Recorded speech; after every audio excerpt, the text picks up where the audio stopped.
Bueno, vamos a ver en algunos capítulos el tema del teatro después de la Guerra Civil.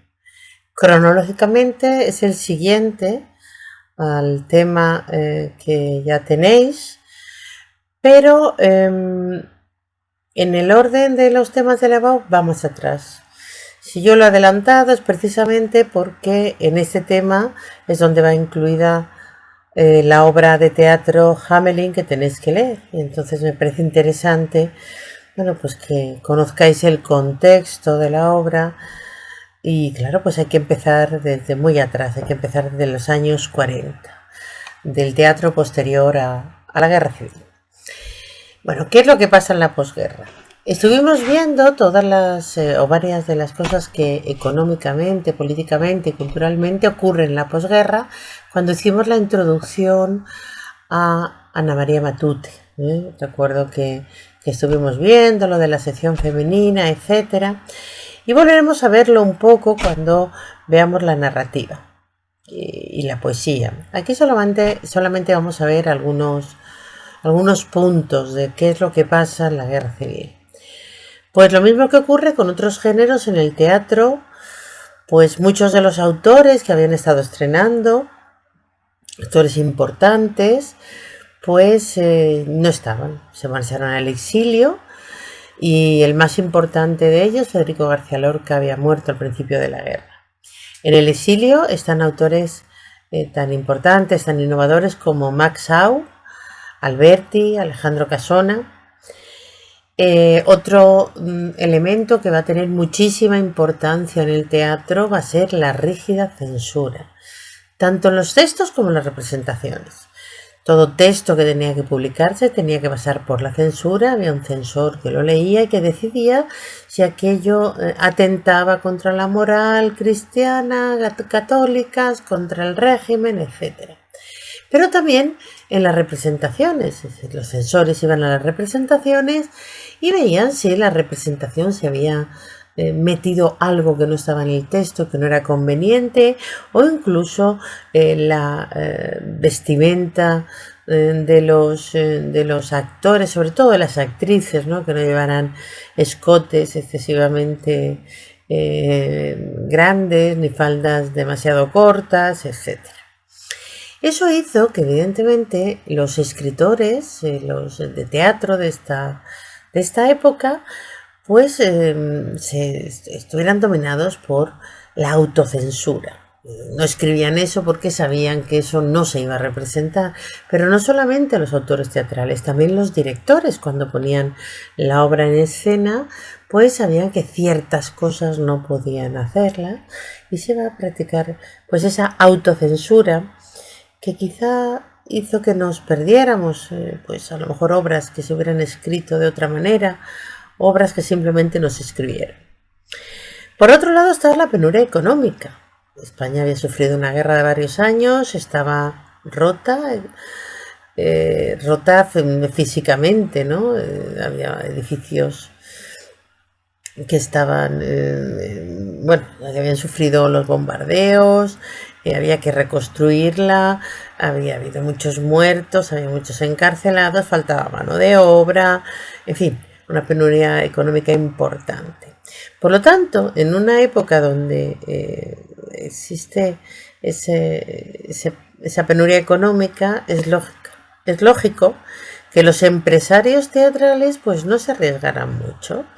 Por lo tanto, se van a adaptar al gusto del público. ¿Y el público que busca? Pues evasión y entretenimiento.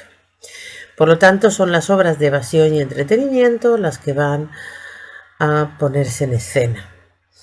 Y luego el teatro se va a concentrar en las grandes ciudades. Madrid, sobre todo, Barcelona, Valencia, Bilbao, donde había teatros y donde las compañías de teatro, que eran compañías privadas, pues van a llevar las obras de éxito. Pues eso es más o menos lo que nos vamos a encontrar. ¿Qué características va a tener el teatro? ¿Vale? Recordad las características del último teatro, del teatro renovador de antes de la guerra.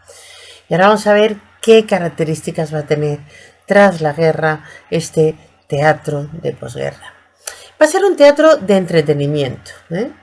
Un teatro que ya lo habíamos visto antes, esas comedias de Benavente, ¿no? Esas comedias burguesas de costumbres, donde se habla de los problemas morales de la clase media, ya sabéis, la hipocresía, los celos, ¿vale? Siempre en un tono ligero, con una leve crítica, a veces con ironía, ¿vale? Pero nada que pudiera molestar al espectador burgués. Por otro lado, va a haber muchas obras, como las de Luca de Tena o las de Pemán, donde se van a defender los valores del régimen franquista. Esos valores eran el catolicismo, el patriotismo, la unidad nacional, la moral burguesa, los valores como la entrega al trabajo y el sacrificio por el trabajo, el matrimonio tradicional, la fidelidad, la honradez. Bueno, pues son obras donde se van a tratar esos temas y se van a exaltar esos temas. En cuanto a la temática, ya no tanto a los valores, es verdad que esos valores van a estar en los temas. Tenemos dos tendencias. Va a haber una serie de obras realistas de asunto real, donde aparecen los temas económicos, de conciencia, amoroso, la fidelidad conyugal. Es la comedia burguesa que ya antes de la guerra practicaba Benavente y que va a seguir practicando Benavente, ¿no? Y es donde se van a exaltar pues esos valores que hemos visto antes. Y luego hay otra serie de obras de tono poético, humorístico, diferentes, es decir, las apartamos de las otras porque no son obras realistas, ¿no? Son obras en las que aparecen los elementos fantásticos que distorsionan la realidad, las situaciones inverosímiles, el humor o la poesía. En cuanto al estilo de general, estas obras, aunque hay de todo, suelen ser obras bien trazadas, con una buena arquitectura teatral.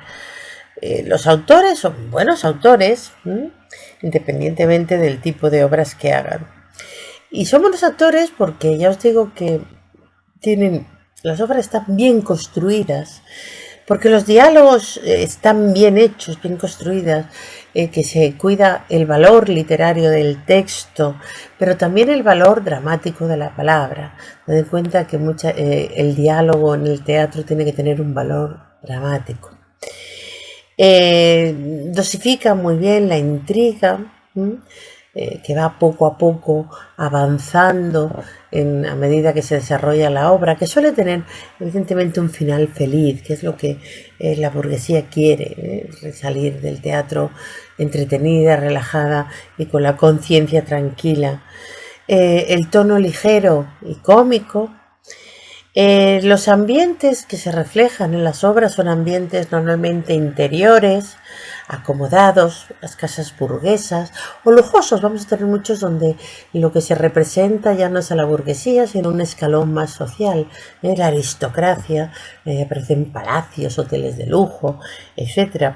Lo cual contrasta bastante, evidentemente, con la realidad del país, ¿no? La realidad que estaba fuera de las puertas del teatro.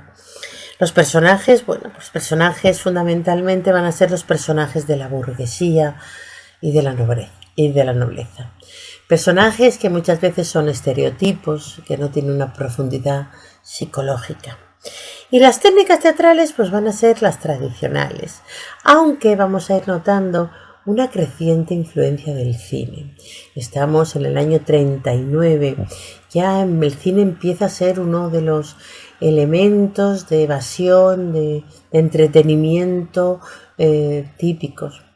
Van a abrirse, sobre todo en las capitales, salas de cine. Incluso empieza a pensarse que el cine acabará con el teatro. Luego hemos visto que prácticamente el cine está desapareciendo, mientras que el teatro todavía está ahí, siempre en crisis, pero todavía está ahí. Pero ese cine que está empezando ahora a convertirse en una forma de distracción muy popular, esas de iluminación, de forma de narrar las cosas, va a tener influencia en el teatro. Bien, ¿a quién nos vamos a encontrar? Bueno, pues a varios autores, ¿no? Son autores, vamos a empezar con la década de los 40, lo vamos a ver más o menos por décadas. Los autores de la década de los 40 no han nacido de repente, son autores que ya estaban haciendo teatro antes de la guerra, que ya hemos nombrado muchas veces en el tema anterior. Por lo tanto, su producción suele ser una continuidad de lo que estaban haciendo antes de la guerra, aunque evidentemente evolucionan y se tienen que adaptar a las nuevas condiciones. Aquí tenemos a los autores más importantes que vamos a ir viendo. Enrique Jardiel Poncela, que ya lo vimos en el tema anterior. Alejandro Casona, veremos que es un caso particular, porque Alejandro Casona, que fue uno de los renovadores del teatro, recordar nuestra Natacha o la Sirena Varada que nombrábamos en el tema anterior, se marcha a Argentina y su principal obra la va a hacer allí, aunque luego vuelve y tiene algunas obras. Miguel Miura, que también tendríamos que haberlo nombrado antes porque su principal obra son Tres sombreros de copa, es una obra del 34. Lo que pasa que tarda 20 años en estrenarse. Es junto con Jardiel Poncela uno de los renovadores del humor, pero claro, no se enteró nadie, porque como su obra ni siquiera se editó, si no recuerdo mal, se edita en el año 47, se escribe en el 34, se edita en el 47 y se pone en escena en el 50 y algo, ahora lo veremos. Y Edgar Neville, que ya también había hecho cosas antes de la guerra, pero su obra más importante, digamos, la va a hacer en la posguerra. Son los autores de los años 40. Los principales hay más, evidentemente. Estaría Pemán, estaría Luca de Tena, otros autores. Pero bueno, vamos con Enrique Jardiel Poncela. Ya hablamos de él. Ya vimos que publicó y estrenó varias obras antes de la guerra con bastante éxito, ¿vale? A pesar de la penuria económica de la posguerra, de lo tradicional que eran los espectadores, de los tradicionales que era el gusto de los espectadores, consiguió renovar el teatro de humor. Creó un teatro, ya lo estuvimos viendo, de lo inverosímil, que se basaba en la excentricidad, la locura de los personajes, ¿no? Que se salían fuera de toda lógica, unos diálogos ágiles, ingeniosos, inteligentes. Pero claro, ya después de la guerra, que no había ese ambiente de ebullición cultural que tuvo la época de la República, muchas veces tuvo que adaptarse al gusto del público, ¿no? Y a recorrer a chistes más del gusto del público, más fáciles de entender, ¿no? Basados en las exageraciones o en los chistes lingüísticos, ¿no? De palabras parecidas, etcétera. Vamos a recordar las obras que habíamos nombrado antes de la guerra. Esa obra del 33, Usted tiene ojos de mujer fatal, o Angelina y el honor de un brigadier, del 34, Un marido de ida y vuelta, también del mismo año, o Cuatro corazones con freno y marcha atrás. Recordamos que renovó el teatro de humor, recordamos que tuvo éxito. Y bueno, pues después de la guerra va a seguir teniendo éxito. Fijaos, en el año 40, en plena posguerra, tened en cuenta que la guerra termina en el 39, estrena Eloísa está debajo de un almendro. Es quizás su obra más importante, la que más se ha representado, se ha hecho en el cine, y es una obra tremendamente moderna. Llama la atención la influencia del cine. Llama la atención también cómo en esa España que se está intentando reconstruir, esa España de hambre, de cartillas de racionamiento, bueno, él pone en escena esos personajes burgueses, despreocupados, absolutamente alejados de esa realidad.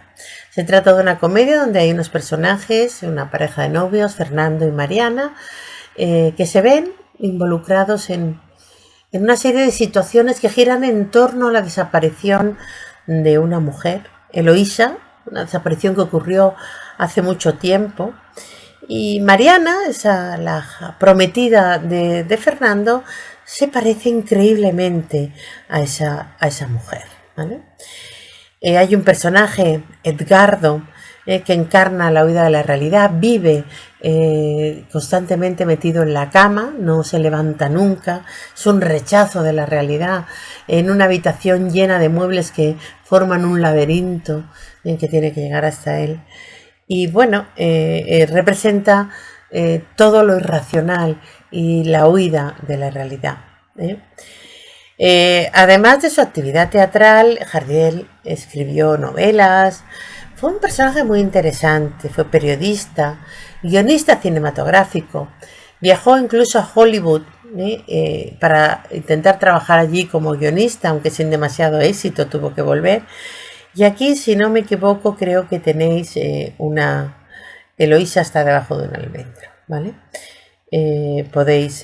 os he puesto muchos enlaces porque claro, empezar aquí a hablar de teatro sin ver nada, no pido que los veáis todos, pero sí que os acerquéis, que veáis fragmentos de esas obras. Esto creo que es un fragmento de Eloísa está debajo de un almendro, de una película que se hizo, pues supongo en los años 50 o 60.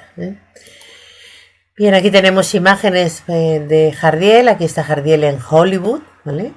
Aquí tenemos a ese Jardiel joven y ese Jardiel un poco menos joven con sombrero y gabardina. La gabardina era una prenda moderna en la época.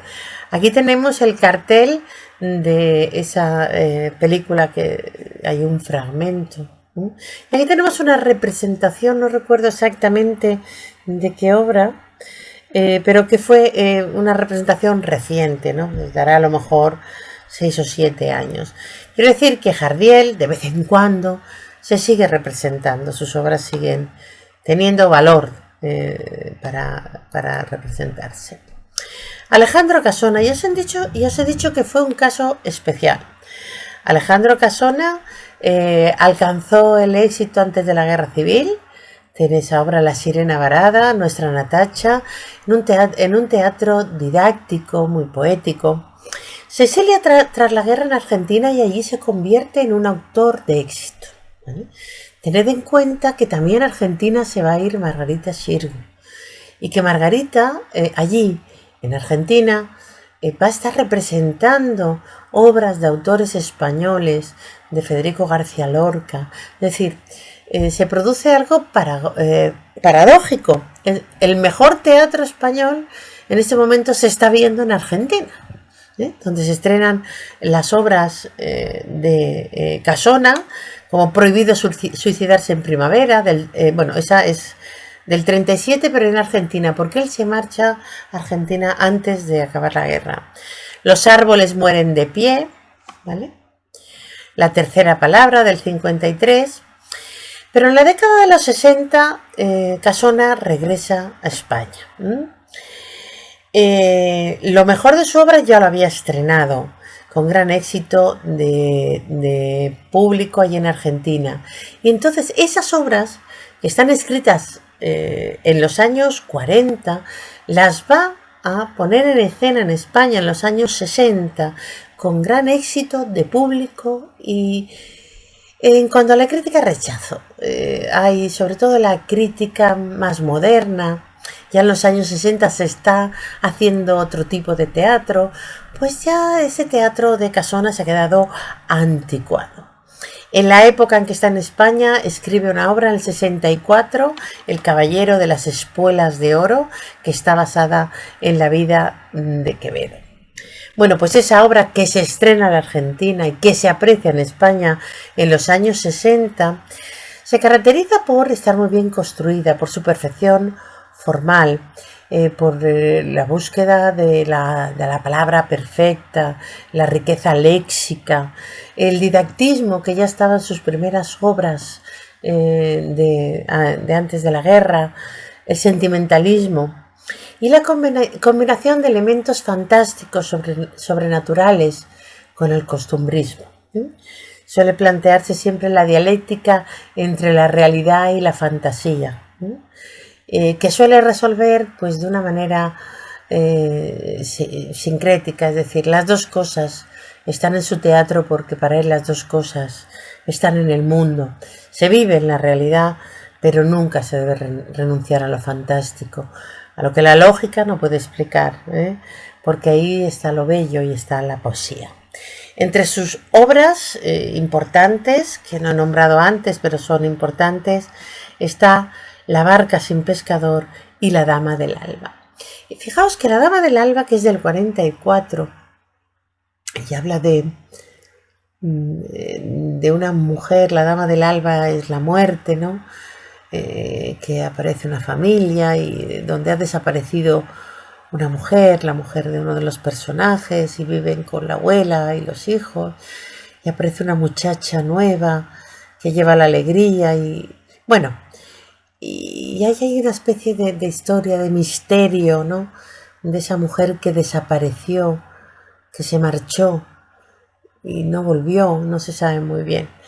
Bueno, pues os quería decir que la obra está tan bien construida que solemos utilizarla muchas veces como lectura en segundo de la ESO y sorprendentemente funciona, les gusta, ¿no? Es una obra muy poética, con un lenguaje cuidado, y aún así a los alumnos les suele gustar. Aquí tenéis dos enlaces, creo que en uno está completa la obra La dama del alba y el otro es un fragmento de La barca sin pescador. Aquí tenemos una imagen de Alejandro Casona y un chiste que apareció en los años 60 de Mingote, que fue uno de los creadores gráficos más importantes. Trabajó en La Codorniz, y hablaremos de La Codorniz, la revista satírica más importante del franquismo, donde aparecen dos burgueses que ven un cartel: Teatro Bellas Artes, La dama del alba, y dice: ya estamos sabiendo de teatro español tanto como los argentinos, y que hace referencia a esa situación que comentaba antes, tan paradójica, puesto que el mejor teatro español se estaba haciendo en Argentina, y la venida de Alejandro Casona supuso poner un poco al día a esos españoles de los años 60 de ese teatro que se había creado y que se estaba haciendo fuera. Bueno, luego tenemos a Miguel Miura, otro personaje curioso. En realidad, su obra más importante, Tres sombreros de copa, tendríamos que haberla visto en el Teatro Renovador. De hecho, en el PowerPoint yo ya lo he cambiado, ya el año que viene estará en el otro lado. ¿Por qué? Porque es una obra de 1932. Es una de las obras que renueva el teatro humorístico, pero no se representó hasta 20 años después. Es decir, la obra permaneció en un cajón durante muchísimo tiempo. Fijaos que se escribe en el 32, creo que se publica en el 47 y que se pone en escena en el 52. Por lo tanto, por muy renovadora que fuera, en realidad nadie se dio cuenta, porque hasta después de la guerra no se va a poner en escena. Es un teatro humorístico, ya os he dicho, y utilizan ese teatro que luego sí va a tener influencia en los años 50. Utiliza la hipérbole, utiliza la ironía, la distorsión de la lógica, el absurdo, la rotura de clichés, de tópicos, la agudeza de los diálogos. Si veis, son cosas bastante parecidas a lo que estaba haciendo o había hecho Jardiel Poncela, pero sus obras tienen un fondo más crítico, mientras que Jardiel Poncela da la espalda a la realidad, no muestra nada de la realidad. Aquí sí que siempre hay algo de crítica, ¿no? Sobre todo la obsesión de Miguel Miura va a ser las convenciones sociales. Las convenciones sociales que encorsetan al individuo. Siempre hay en su obra una dialéctica, una lucha entre la libertad del individuo y las convenciones sociales a las que se tiene que someter. Y de eso trata Tres sombreros de copa. La comicidad está basada en el diálogo ingenioso y en las situaciones que crea normalmente esa contradicción. En Tres sombreros de copa, que ya os digo que fue estrenada en el año 52 y fue estrenada por el Teatro Universitario Español.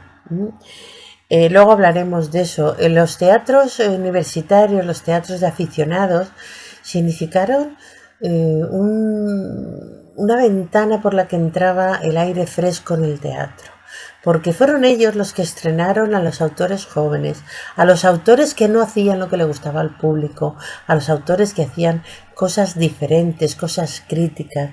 Todos los teatros independientes que estaban muy ligados a la universidad fueron importantísimos, sobre todo en la época de los 50, ¿vale?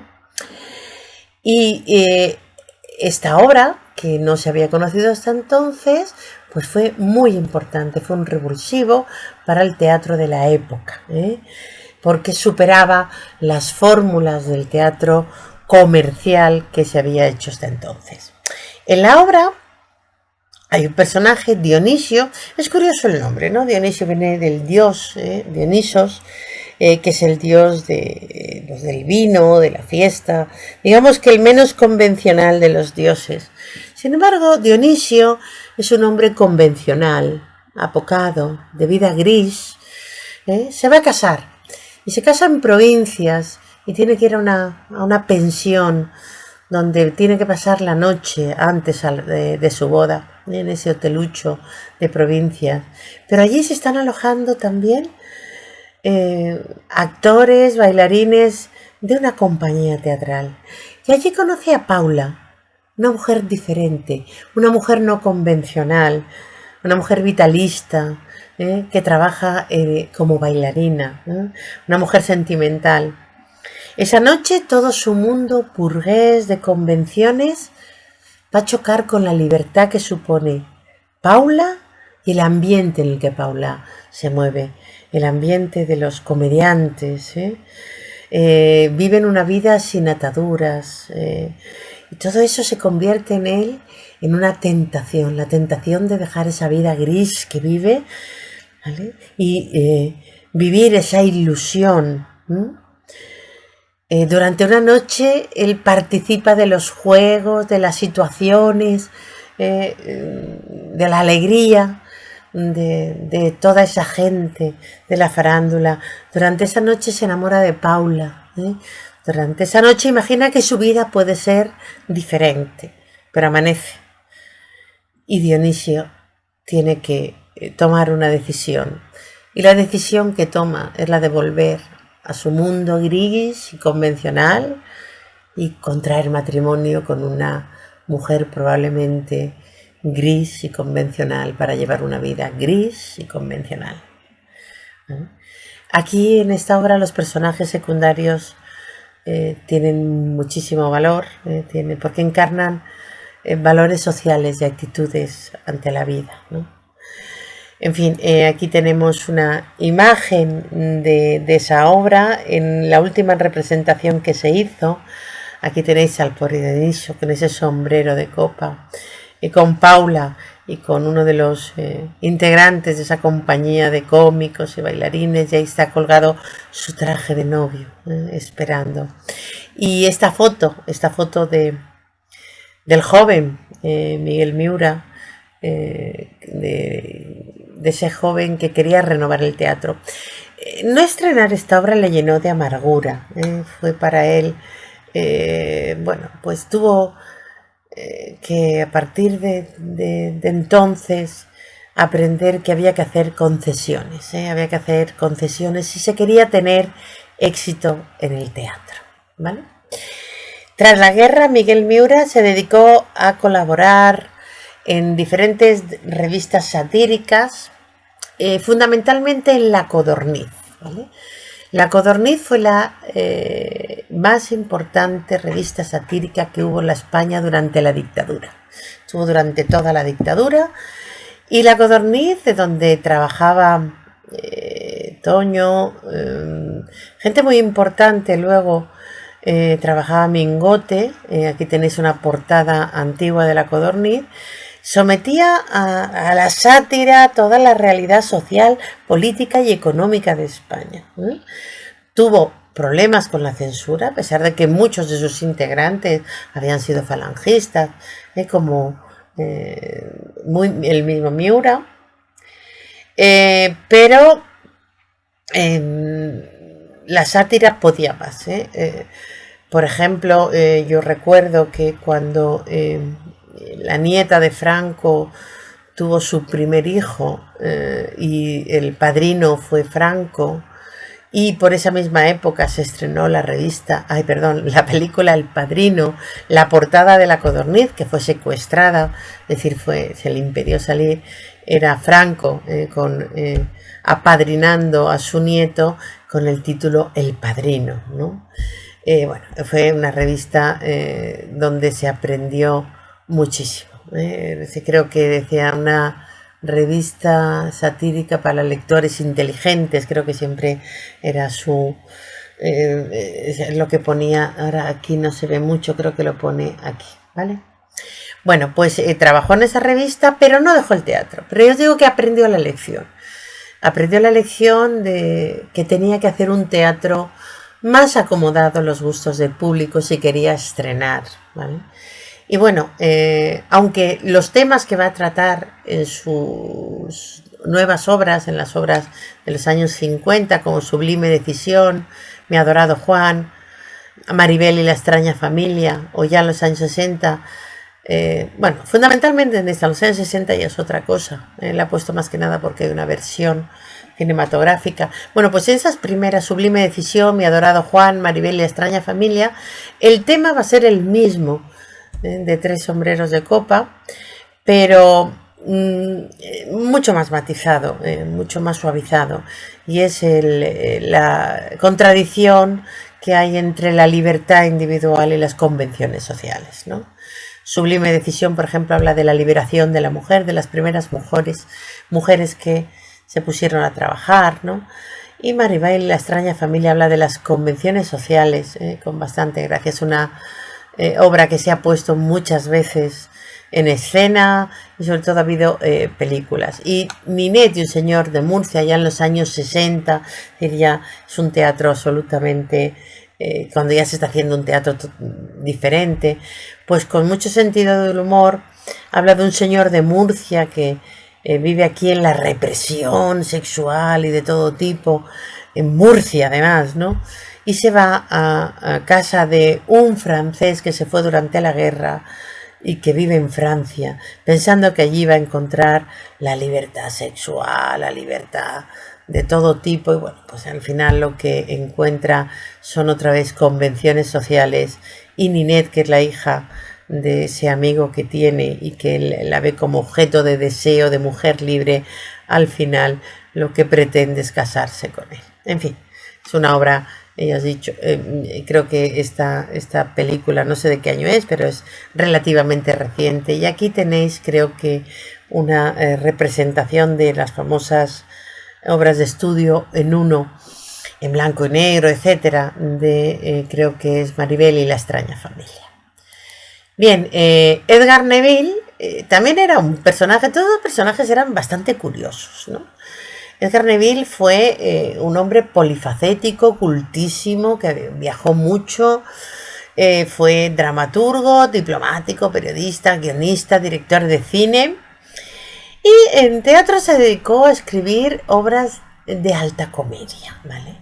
Con una visión superficial de la burguesía y de una alta burguesía, que está por encima de la realidad social, por encima de los problemas sociales, políticos y económicos de la época.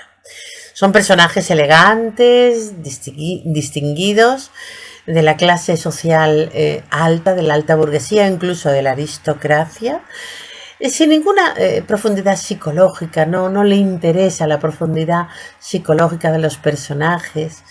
Son casi estereotipos, ¿no? La gran dama, el marido aburrido, el amante, con esos personajes que son estereotipos, prototipos, va creando situaciones de celos, cuernos, etcétera, siempre tremendamente galantes. Los escenarios suelen ser grandes hoteles de lujo, palacios o palacetes, y ahí están las tramas de amor, celos, infidelidades, siempre con humor y cierta ironía. Entre sus creaciones destacan Margarita y los hombres, el baile, que tiene también su versión cinematográfica, y Prohibido en otoño del 57. Como veis, aunque estamos hablando de las obras teatrales de los 40, nos mantenemos 40-50, porque claro, la producción de estos autores es larga. Hemos visto la obra Ninet y un señor de Murcia ya de los 60, es decir, empiezan a estrenar en los 40, pero su producción va mucho más allá, aunque estas obras que ellos hacen no se adaptan al nuevo teatro que va a haber en los años 50 o en los años 60. Aquí tenemos algunas fotos de Neville, otro que viajó a Hollywood. Aquí lo vemos en una fotografía ni más ni menos que con Charles Chaplin, caracterizado en su papel más famoso de Charlot. Y aquí tenemos una imagen de, perdonad la tos, de el baile, de la versión cinematográfica del baile, y que se ve muy bien el tipo de ambiente que había en sus obras, con el gran Alberto Closas y esta mujer que se llamaba Montes de apellido, fue la amante de Neville durante toda su vida. Nos vamos a quedar aquí.